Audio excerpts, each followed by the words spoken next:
दोस्तों, भूमध्य सागर इन दिनों एक बार फिर से गर्म हो चुका है और वजह कोई और नहीं बल्कि तुर्की की वही पुरानी हरकतें। भारत से बार बार करारी शिकस्त खाने के बावजूद तुर्की अब भी अपनी चालाकियों से बाज नहीं आ रहा है। कभी पीठ पीछे वार करने की कोशिश, कभी अंतरराष्ट्रीय मंच पर भारत की छवि खराब करने की साजिश। लेकिन इस बार तुर्की ने कुछ ऐसा कर दिया है जिसने पूरे भूमध्य सागर में तनाव फैला दिया है। भारत का अत्याधुनिक युद्धपोत आईएस त्रिकंद भूमध्य सागर में मौजूद है और तुर्की के समुद्री क्षेत्र से लगभग 450 नॉटिकल माइल दूर तैनात है। यह पूरी तरह से अंतरराष्ट्रीय नियमों के तहत वैध दूरी है, लेकिन तुर्की को यह नागवार गुजरा और उसने अपने युद्धपोतों को भेजकर त्रिकंद को घेरने की कोशिश की। इतना ही नहीं, तुर्की ने आत्मघाती ड्रोन भी भेज दिए जिन्हें खासतौर पर युद्ध में दुश्मन को नुकसान पहुंचाने के लिए तैयार किया जाता है।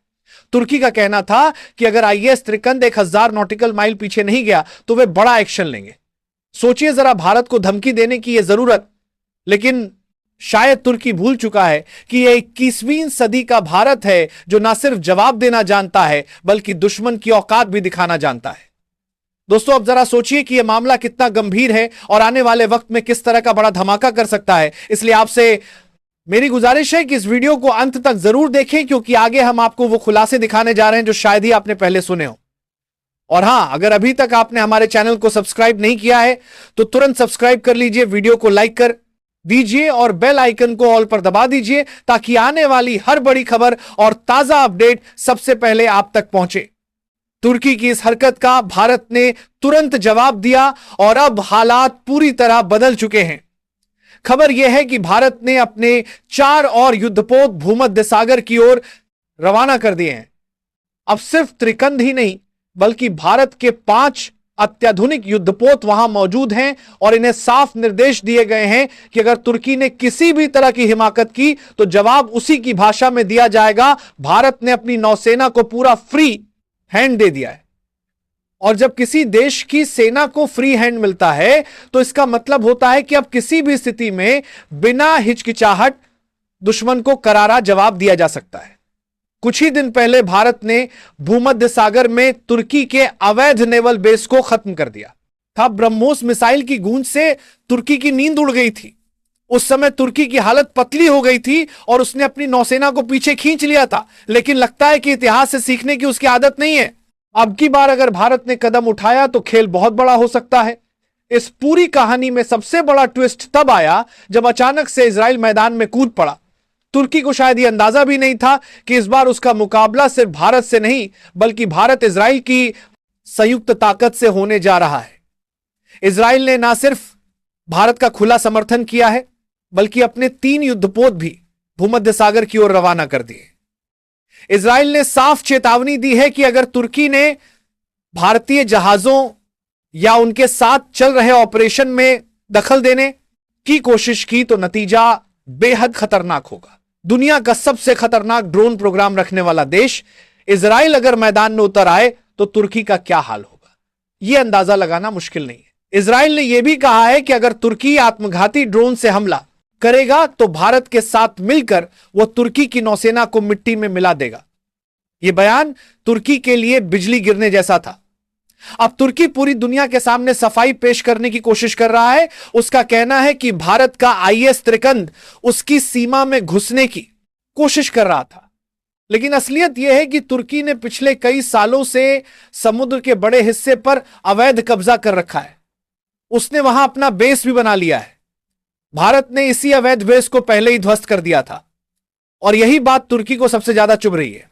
भारत ने अब तुर्की को साफ साफ कह दिया है कि अगर अगले 8 घंटों में तुर्की की नौसेना आईएस त्रिकंद के आसपास से नहीं हटती तो उसके बाद जो भी होगा उसकी जिम्मेदारी खुद तुर्की की होगी। यह भारत का अब तक का सबसे बड़ा और कड़ा अल्टीमेटम माना जाता है। जहां एक तरफ समुद्र में भारत तुर्की को सबक सिखा रहा है, वहीं दूसरी तरफ संयुक्त राष्ट्र में भी भारत ने तुर्की को करारा जवाब दिया है। दशकों से भारत स्थायी सदस्यता का इंतजार कर रहा था और अब इस दिशा में बड़ी प्रगति हुई है। चीन, जो पहले भारत का सबसे बड़ा विरोधी था, इस बार भारत के समर्थन में खड़ा है। चीन ने साफ कर दिया है कि वो भारत की स्थायी सदस्यता पर वीटो नहीं करेगा बल्कि समर्थन में वोट देगा और यह अपने आप में ऐतिहासिक है। लेकिन इस मुद्दे पर तुर्की और सऊदी अरब ने भारत को नीचा दिखाने की कोशिश की। तुर्की ने आरोप लगाया कि भारत अल्पसंख्यकों के साथ भेदभाव करता है। इस पर भारत ने बेहद तीखे शब्दों में जवाब दिया कि तुर्की पहले अपने गिरेबान में झांके, जहां महिलाएं सुरक्षित नहीं, नागरिकों के अधिकारों का हनन होता है और वहां की सरकार सच्चाई को दबा देती है। भारत के इस बयान के बाद संयुक्त राष्ट्र के लगभग 146 देशों ने तालियां बजाकर भारत का समर्थन किया। तुर्की पूरी दुनिया के सामने बेइज्जत हो गया और भारत की कूटनीतिक ताकत और ज्यादा मजबूत होकर सामने आई। अब भूमध्य सागर में हालात पूरी तरह से बदल चुके हैं। एक तरफ तुर्की और उसके सहयोगी देश जैसे सऊदी अरब खड़े हैं, तो दूसरी तरफ भारत और इजराइल जैसे दो मजबूत और तकनीकी रूप से आगे देश मैदान में उतर चुके हैं। स्थिति यह है कि अब हर बीतता घंटा तनाव को और बढ़ा रहा है। अगर तुर्की ने अपनी नौसेना पीछे नहीं खींची तो आने वाले 24 से 48 घंटे में दुनिया एक बड़े नौसैनिक संघर्ष की गवाह बन सकती है। भारत ने साफ कर दिया है कि वो युद्ध नहीं चाहता, लेकिन अगर कोई युद्ध थोपेगा तो उसका जवाब उसी की भाषा में दिया जाएगा। भारत ने हर मोर्चे पर तुर्की को घेरने की तैयारी कर ली है। समुद्र में युद्धपोत तैनात है, मिसाइल सिस्टम तैयार है और ड्रोन युद्ध की पूरी रणनीति भी बना ली गई है। इसके अलावा भारत ने इजराइल के साथ मिलकर इलेक्ट्रॉनिक वॉरफेयर और इंटेलिजेंस शेयरिंग का भी प्लान बनाया है। यानी अगर तुर्की ने एक कदम भी आगे बढ़ाया तो उसका पता भारत और इजराइल को पहले से ही चल जाएगा और जवाब तुरंत मिलेगा।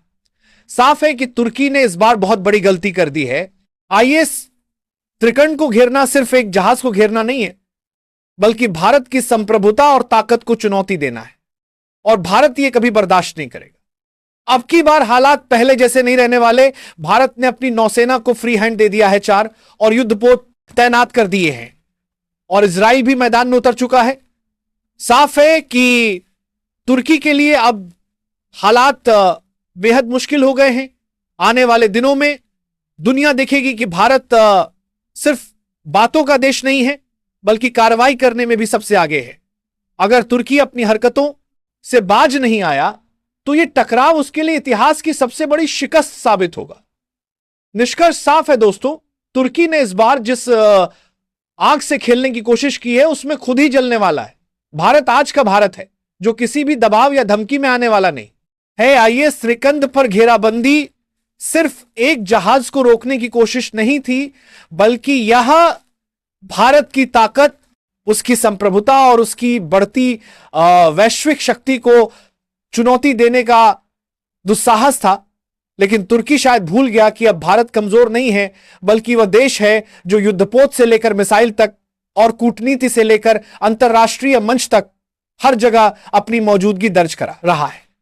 आज भारत न सिर्फ समुद्र में बल्कि संयुक्त राष्ट्र जैसे मंच पर भी अपना दबदबा बना चुका है।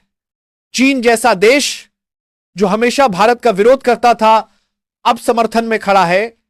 इजराइल जैसे शक्तिशाली सहयोगी खुलेआम भारत के साथ है। यह सिर्फ समुद्र में हो रही लड़ाई नहीं है, यह भारत की उस बदलती छवि की निशानी है जिसमें अब कोई उसे हल्के में नहीं ले सकता। तुर्की की पुरानी चालें अब काम नहीं आने वाली, क्योंकि भारत ने हर स्तर पर तैयारी कर ली है। अगर तुर्की ने पीछे हटने में देर की तो आने वाले कुछ घंटे और दिन उसके लिए बहुत भारी साबित हो सकते हैं। भारत और इजराइल की संयुक्त ताकत, उसके नेवल बेस से लेकर युद्धपोत तक सब कुछ तहस नहस कर सकती है और तब इतिहास गवाह बनेगा कि किस तरह भारत ने भूमध्य सागर में भी अपनी शक्ति का लोहा मनवाया। दोस्तों, यह सिर्फ एक टकराव नहीं है, यह उस नए भारत का सबूत है जो अब आंखों में आंखें डालकर बात करता है और दुश्मन को उसी की भाषा में जवाब देता है। तुर्की ने खेल बिगाड़ दिया है और अब उसे अपनी हरकतों का नतीजा भुगतना ही होगा। दुनिया देखेगी कि भारत सिर्फ शांति का पैगाम देने वाला देश नहीं है, बल्कि जरूरत पड़ने पर युद्ध के मैदान में भी सबसे आगे खड़ा होकर दुश्मन को उसकी औकात दिखा सकता है। यही है आज का भारत, आत्मनिर्भर, शक्तिशाली। बाकी इस पर अपना क्या विचार है कमेंट में जरूर बताएं। जय हिंद,